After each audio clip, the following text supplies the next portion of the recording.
Hello and welcome. Today I'm going to be talking about the RGB20S.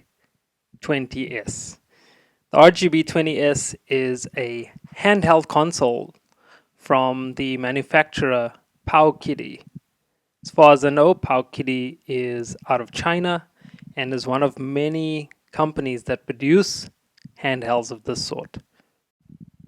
The RGB20S is designed to emulate various older consoles such as Atari systems, Atari 2600, Nintendo Entertainment System, Sega Genesis, even does a bit of PlayStation, arcade games from the 90s, 2000s, all the way up to PlayStation Portable. Now, not every game for PlayStation Portable runs due to the hardware specs, but most of them do play pretty competently. Now, I'll be honest, I've always had a pretty strong interest in emulation consoles. I love older video games, the retro games, especially the ones I grew up with. Also, testing out games I couldn't get hold of. But having said that, I've always been a bit skeptical.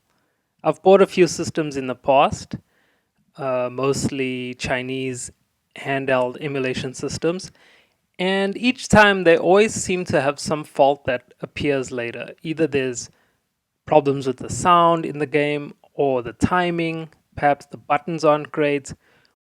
Sometimes they come packed with a bunch of features that are unnecessary, features that are built into the console, such as a camera, FM radio, movie player, etc. On paper, it seems to be a good idea to have these features, even if you're not going to use them. But often they just become a cumbersome item that you never use. Your cell phone has those already, and you don't really want these systems to take the place of your cell phone. So, when I purchased this particular item, I kind of went into it expecting that I was going to encounter some flaw at some point, something that was going to make me be slightly unhappy with the purchase. It's been about 4 months now since I bought the item, and I must be honest, I've been pleasantly surprised. The operating system and user interface is really snappy. It loads and boots up pretty quickly. The themes are customizable. You can change quite a few of the in-game settings. So it's been a real pleasure to use from that standpoint. In terms of the hardware, the buttons are great. They're a little bit clicky, and there is a little bit of creaking if you give it a twist. But other than that, it's a very solid housing in which the item comes in. As I say, the buttons are a bit clicky, but really responsive. There's a D-pad, dual analogs, which both have L3 and R3 functionality.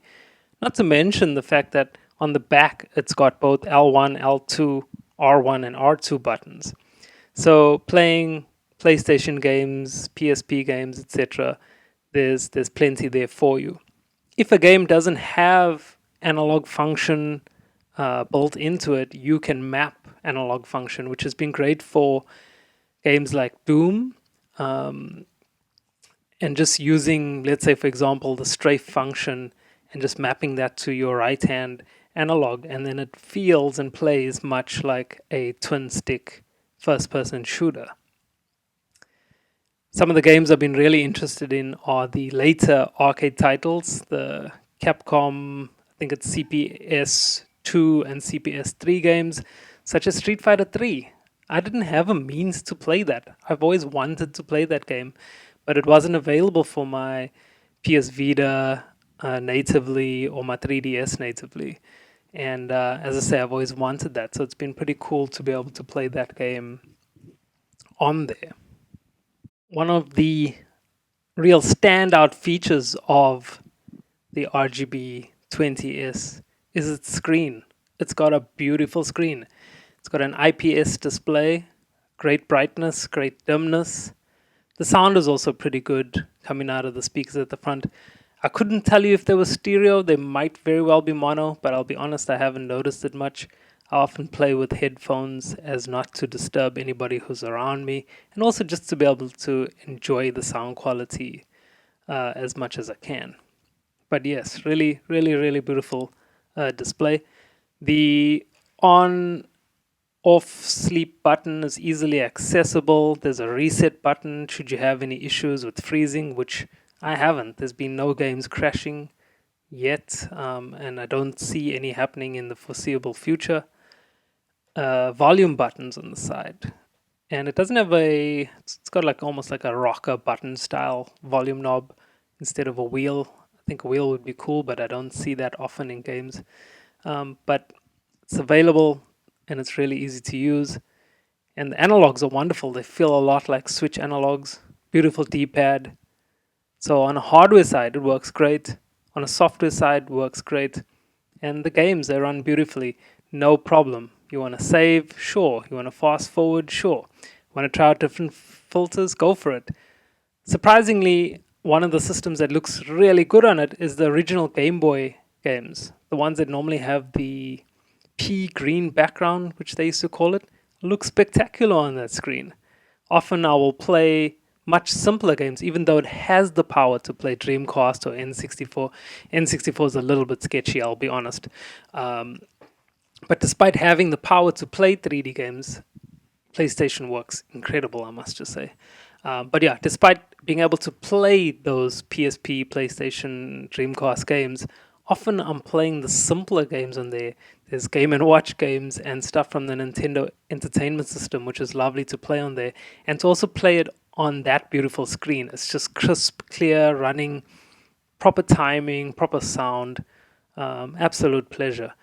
Also throwing filters on those if you want a little bit more of a CRT effect, which looks really nice for games like Street Fighter, for example, then that option is available. So, 4 months after purchasing it, I have to say I'm pleasantly surprised. I must admit, I did get my item pretty much brand new, but I got it off of Facebook Marketplace. I think if I had to buy it from the manufacturer with shipping, it may have been a little bit more expensive than I would have liked, and it would have stung somewhat. I managed to get the system itself for 1,200 South African rands, which I would imagine works out to something like what? I think it's 1:16 these days. So what, $75 or 60, between 60 and $75, somewhere around there. Which I think is pretty worth it. I mean, under $100, that's pretty good. So yeah, that's what I've got to say about the RGB20S 4 months into it. I hope this was useful to you. Do you have one? What do you think of it? Are you planning on buying one? What's stopping you? What would you like to know about it? Perhaps throw a question down in the comments and I can test it out and maybe give you an answer based on it. But I'm pretty happy with it.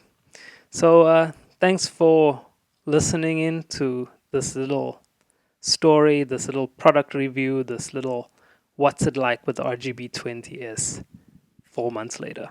Thank you.